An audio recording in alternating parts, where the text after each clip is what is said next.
Guys, நம்ம எல்லாருமே different varieties of biryani சாப்பிட்ருப்போம். சிக்கன் பிரியாணி, மட்டன் பிரியாணி சாப்பிட்ருப்போம். And even mixed fried rice, chicken fried rice கூட சாப்பிடுவோம். But biryani fried rice try பண்ணியிருக்கீங்களா? வாங்க எப்படி செய்கிறதுன்றது வீடியோவில் பார்க்கலாம். Hello guys, welcome back to J vlog it's. நீங்கள் நம்ம வீடியோ என்ன பார்க்க போகிறோம்னு பார்த்தீங்கன்னா, பிரியாணி ஃப்ரைட் ரைஸ் எப்படி செய்யறது தான் பார்க்க போகிறோம். ஸோ இதுக்கு பார்த்தீங்கன்னா ஃபஸ்ட்டு அடுப்பை ஆன் பண்ணிவிட்டு ஒரு பேனை ஹீட் பண்ணிக்கோங்க.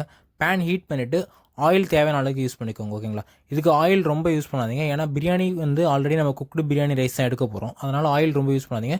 ஜஸ்ட் வெஜிடபிள்ஸ் அண்ட் எக் அது குக் ஆகிற அளவுக்கு தேவையான ஆயில் ஆட் பண்ணாலே போதும்.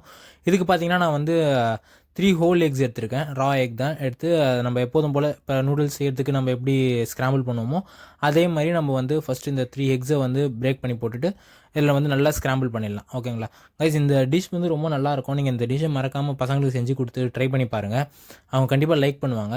ஸோ இப்போ இந்த 3 எக்கையுமே வந்து நம்ம நல்லா ஸ்க்ராம்பிள் பண்ணிடலாம். ஓகேங்களா, ஜஸ்ட் நம்ம அந்த நூடுல்ஸ்க்கு பண்ணுற மாதிரியே சாத்தே பண்ணி நல்லா ஸ்க்ராம்பிள் பண்ணிக்கோங்க. அண்ட் அடுத்து பார்த்திங்கன்னா இதுக்கு நம்ம ஆட் பண்ண போகிற வெஜிடபிள்ஸ் என்னென்னு பார்த்தீங்கன்னா onion, carat and cabbage. Vegetables வந்து பார்த்திங்கன்னா நல்லா ஃபைனாக சாப் பண்ணிக்கோங்க. கேரட், கேபேஜ், ஆனியனை நல்லா ஃபைனாக சாப் பண்ணிக்கோங்க. அண்டு கேப்சிகம் வந்து நீங்கள் ஃபைனலாக ஆட் பண்ணிக்கலாம். இப்போதைக்கு வெறும் கேரட், ஆனியன் அண்ட் கேபேஜ் இது 3 மட்டும் ஆட் பண்ணுங்கள். ஏன்னா இது 3 ஃபஸ்ட்டு குக் ஆனதுக்கு அப்புறமா நம்ம கேபேஜ் ஆட் பண்ணிக்கலாம். ஓகேங்களா? ஸோ இப்போ இதை நல்லா சாத்தே பண்ணி நல்லா குக் பண்ணிவிடுங்க. இப்போ பார்த்திங்கன்னா இது வந்து நல்லா குக் ஆகிடுச்சு.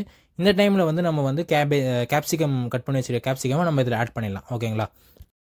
இது நல்லா சாத்தே ஆகட்டும். இப்போ இது நல்லா சாத்தே பண்ணிவிட்டு இதுக்கு அடுத்து பார்த்திங்கன்னா நம்ம இதில் ஆட் பண்ண போகிறது வந்து சோயா சாஸ் ஆட் பண்ண போகிறோம். சால்ட் வந்து ரொம்ப தேவையான அளவு, ரொம்ப அதிகமாக ஆட் பண்ணாதீங்க. ஏன்னா குக்குடு ஆல்ரெடி பிரியாணி குக் பண்ணது, அதனால் சால்ட்டும் ரொம்ப கம்மியாக ஆட் பண்ணிக்கோங்க. சோயா சாஸ் ஆட் பண்ணிவிட்டு இது ஒரு ஜஸ்ட் சாத்தே மாரி பண்ணிடலாம்.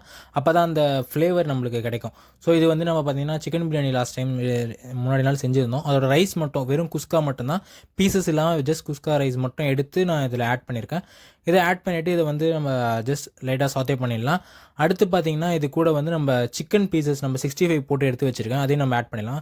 இப்போது இந்த பீசஸ் தான் ஸ்மால் க்யூப்ஸாக நான் கட் பண்ணிவிட்டேன் சிக்கனை, அதையும் ஆட் பண்ணிவிட்டு நல்லா சாத்தே பண்ணிடலாம். சாத்தே பண்ணிட்டா முடிஞ்சிடும். ஓகேங்களா? ஸோ இப்போ நம்ம ஜஸ்ட் சாத்தே பண்ணிடலாம். ஓகேங்களா? இது மட்டும்தான். இப்போ இது பார்த்திங்கன்னா நல்லா சாத்தே பண்ணியாச்சு. ரெடி ஆகிடுச்சு. பிரியாணி ஃப்ரைட் ரைஸ் ரெடி ஆகிடுச்சு. இப்படி தான் இருக்கும் பார்க்குறதுக்கு. அண்ட் இதை இப்போ நம்ம வந்து ஒரு பவுலில் ட்ரான்ஸ்ஃபர் பண்ணிவிட்டு நான் காட்டுறேன் எப்படி இருக்குன்னு சொல்லிட்டு.